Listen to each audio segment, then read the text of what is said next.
Hey guys, welcome back to Piper's Pop-Ups and Vintage Campers. This is our 57 Aljo project. I think yesterday I showed you the old cabinet, the original, and we were going to make some modifications. So this is the completed cabinet today. Put new paneling on the front and the sides. It matches this paneling we're using here, but of course it's being painted, so it doesn't really matter.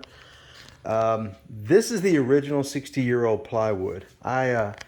Once I stripped everything off of it, I took a sander and an angle grinder and I sanded every surface, every board, every cross member, because it had that, if you're familiar with old campers, there's a smell associated with them. And this one definitely had it. This cabinet for sure. There was water damage over years, etc. So I sanded everything down to make sure there wasn't any rot or damage that we couldn't see beyond the stain. And this amazed me. This obviously was the stove, and this is the sink, and then your two water outlets, faucets. And look at this wood. I mean, it looks brand new. So anyway, I just wanted to show you that. And what we did was I came back in, and where we needed to add bracing, for example, on the back here, I added it. And the reason I added that brace was because this drawer slide had been originally attached to the wall of the camper. For the life of me, I can't imagine why you're building a cabinet like this and you're adding all the internal slides and pieces and you decide this one piece should be attached to the wall. But we changed that, and then here's the biggest change. We're gonna have one big cabinet here, and then there's a wheel well, stove, drawer, drawer, drawer, drawer, drawer, and then this was an old open cabinet. We're going to turn it into an air conditioner spot. A lot of people are adding air conditioners to their vintage campers. Down here in the South, it's just a must. You have to have it. It's April here and it's already 90 degrees. So what I did was I went ahead and framed out the box. The air conditioner will sit down here. That's been supported. It's also been blocked off. The fresh air sides, which, you know, this particular air conditioner is put up right now, draws from the sides and the top. All that's open and open to the camper so the air can be drawn in. The exhaust will go through the back. Now, it'll sit here, so I drilled these holes to allow the hot air to go through all that, in through the box and down. And if I can show you, so this is sort of what the box looks like.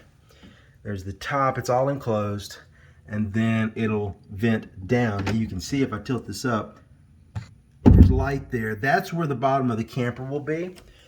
I'm going to drill holes in the bottom of the camper. I'm going to cover it with a screen so that nothing can come in. And then all of the hot air, there's the back of the box, will vent out through the bottom of the camper.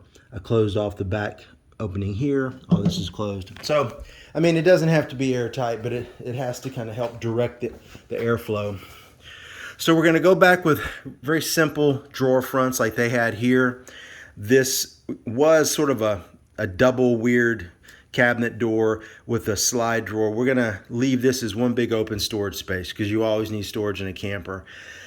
I don't think I'm even going to try to put like a drawer, or rather a shelf there, because we'll have plenty of other areas and also the closet. So I'm gonna leave that as one big open space. It's gonna have a nice new hardware, door pulls, and it'll match the facing of the drawers. Now here, same thing, original drawer, new facing, new hardware. This has to change because of what I said before. So this will be one large door that opens. I'm not sure which way yet, probably that way. And the air conditioner is going to sit back here. It'll be recessed about 1.5 inches to 2 inches. And then there's a sliding shelf here. It's not handy, or I'd show you. I built it to slide right into this space. Let me go get it. What the heck? Here are drawers. And then here's the shelf I built. Let me show you the drawers. One thing, my wife worked on all these. They're the old faces of the drawers. The drawers were unique because the exterior wood was all pretty good.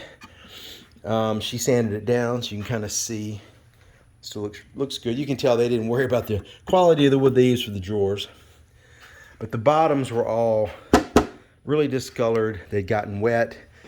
probably from the sink area, and were practically black. So we've replaced all of those, sanded the insides of the drawers again to help with that smell. So here's the shelf I built. So when it's in there, it just looks like a permanent shelf. Yeah, it's sturdy enough for like anything you'd need for your stove, you know, pans, etc. But air conditioner's down here.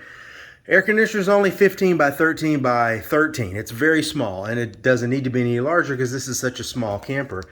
But what my thinking is if you ever need to get to the air conditioner, the plug will be back here, out of sight. The filter is on the side, so I'm not going to permanently mount the air conditioner. I'll show you later, but it fits in here fairly snugly on these two boards, 6-inch boards. And then I'm going to have a belt strap over the top. I mean, literally, I'm going to take an old leather belt. I'm going to strap it. I don't think it's going to move around, but just to be sure. So it's nice and tight in the space. Now let's say you've been using it for a while. You need to just check things out or unplug it. You can take the drawer, slide it out. Now you can easily access the plug that'll be in the back and the air conditioner. Disconnect the buckle, take the unit out. Whatever you need to do, you can get to. So that's that. I'm excited about it because we wanted to put an air conditioner in but not have it stick out of the front. A lot of people do that.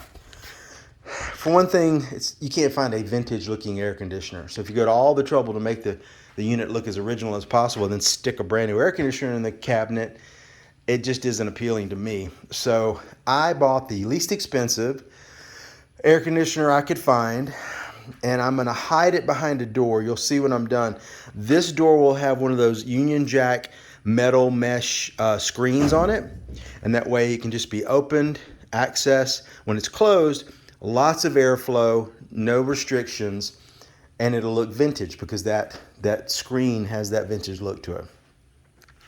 I'll show you guys when we're done painting it. My wife is going to go with sort of a butter yellow, which is going to match the exterior paint combination. Eventually, we're going to go with a white and yellow on the exterior. So that's why this has been primed to be painted. The cabinet top is going to have Wilson art, which we've already ordered. It's a yellow-green vintage kind of boomerang. You probably have seen it. That's going to go on the top. Then we're going back with the original sink, the original stove, and the 2 original faucets. And we think it's just going to look fantastic. I'll show you once everything's been buttoned up and put together.